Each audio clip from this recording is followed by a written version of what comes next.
सम्मानित मुल्क के मालिकों, मैं बौद्ध भिक्षु सुमित रतन आज दिल्ली स्थित कुतुब मीनार में पहुंचा हूं। बहुत दिनों से तमाम इतिहासकारों ने हमें बताया कि ये जो कुतुब मीनार है ये बौद्ध मठ के ऊपर बनाई गई है।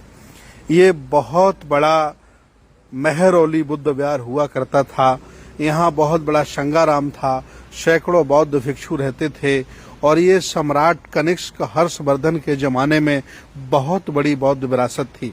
यहाँ की जो बिल्डिंगें हैं, यहाँ की जो नक्काशी है, कलाएं हैं, इनसे ये लगता भी है कि वाकई ये बौद्ध और अशोककालीन कल्चर और सभ्यता रही होगी। आप देख सकते हैं।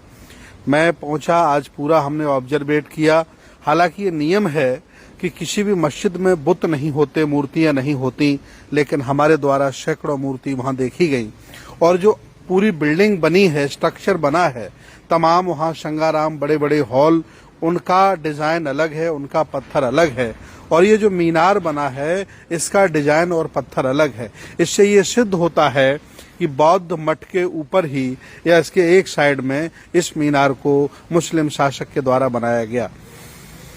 कई लोगों के द्वारा पहले भी दावे किए जा चुके थे कि वहां बुद्ध की प्रतिमाएं हैं। मैंने स्वयं जाकर के देखी। लगभग वहां 10-15 पिलरों पर भगवान बुद्ध की प्रतिमाएं थीं, जो मैं आपको दिखा रहा हूं। आप लाइव देख सकते हैं। इसके अलावा वहां के पत्थर भी हमने लिए।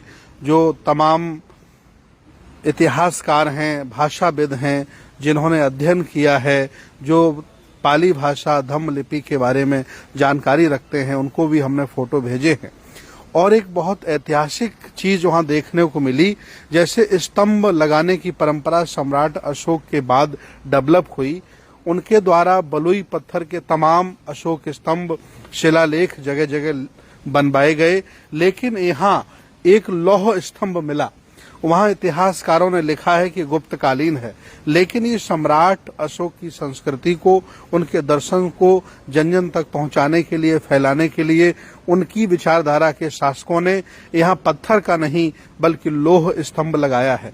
वहां पाली भाषा में धम्म लिपि में भगवान बुद्ध के संदेश और सम्राट अशोक के आदर्श लिखे हैं, जिनको अगर आप पढ़ सकते हैं तो पढ़ सकते हैं, देख सकते हैं। एक तरफ अशोक स्तंभ बना है, एक तरफ मीनार बनी हुई है। वहां भारतीय पुरातत्व सर्वेक्षण के लोगों ने जो उनके पास जानकारी थी लिखा, लेकिन मेरे हिसाब से यह पाली भाषा है, धम्म लिपि है और बुद्ध के उपदेश और सम्राट अशोक के संदेश इस पर लिखे हैं। ये लगभग 100 एकड़ में फैला हुआ बहुत बड़ा बौद्ध मठ था। मैंने खुद अपनी आंखों से वहां 7-8 बड़े बड़े बौद्ध स्तूप देखे हैं, जो कुतुब मीनार के एक साइड में, अगल में, बगल में, चारों तरफ हैं। लगभग हमने 1 घंटे का समय वहां बिताया। इस दौरान पाया कि बौद्ध संस्कृति और स्थापित संस्कृति, कलाएं तमाम बौद्ध कालीन वहां देखने को हमें मिली। और वहां बड़े बड़े बौद्ध स्तूप भी हमें देखने को मिले। एक साइड में ऊंचे ऊंचे जो स्तंभ बने हैं ये बौद्ध स्तूप हैं। ऐसे बौद्ध स्तूप पूरी दुनिया में कहीं भी देखे जा सकते हैं। आप लोग देख सकते हैं, चाहे बोधगया हो, राजगिरी हो, नालंदा हो, चाहे बाराहूत हो और चाहे और भी बहुत सारे स्थानों पर। इसके अलावा ये स्थान बहुत ही सुरम्य है, बहुत ही सुंदर है।